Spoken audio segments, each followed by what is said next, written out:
ധർമ്മസ്ഥല കേസിൽ പണവും സ്വാധീനവും ഉപയോഗിച്ച് SIT അന്വേഷണം അട്ടിമറിക്കാൻ ശ്രമിക്കുകയാണെന്ന ഗുരുതര ആരോപണവുമായി ആക്ഷൻ കമ്മിറ്റി.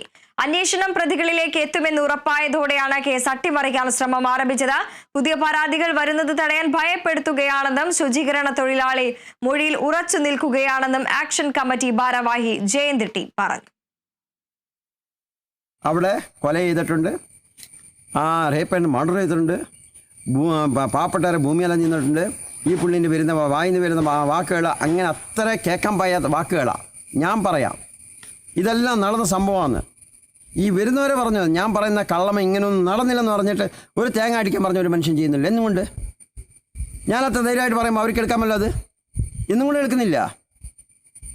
സത്യം ഇന്നല്ല നാളെ ഇവർ എത്ര കാശുണ്ടെങ്കിലും എത്ര പ്രഭാവി വ്യക്തികളാണെന്ന് ഞാൻ പറയാം, ഇന്നല്ലെങ്കിൽ നാളെ സത്യം പുറത്ത് വന്നേ വരൂ. പിന്നെ ഇപ്പം പറയുന്നുണ്ടെന്ന് ആ ബുരുട കൊണ്ടുവന്ന ആരാന്ന് അറിയണം, അതിൻ്റെ ടെസ്റ്റ് ചെയ്തു. ഇപ്പോൾ ആ കുഴിയിലൊന്നും കിട്ടാതല്ലേ, കിട്ടിയില്ലെങ്കിൽ SIT എന്നെ ക്ലോസ് ചെയ്തേനെ. അന്ന് SITക്കാർ ഇന്ന് വരെ ഒരു റിപ്പോർട്ട് പുറത്തു വിട്ടിട്ടില്ല. ഇന്ന് വരെ ഒരു റിപ്പോർട്ട് FSL റിപ്പോർട്ട് ആയൊന്നും കൊടുത്തിട്ടില്ല. അത് ആളിൻ്റെ പെണ്ണിൻ്റെ ആണെന്ന് കൊടുത്തിട്ടില്ല. പിന്നെ എന്തിനെങ്കിലും ന്യൂസ് ചെയ്തുകൊണ്ടിരിക്കുന്നത് നമുക്കറിയുന്നില്ല ഇത്.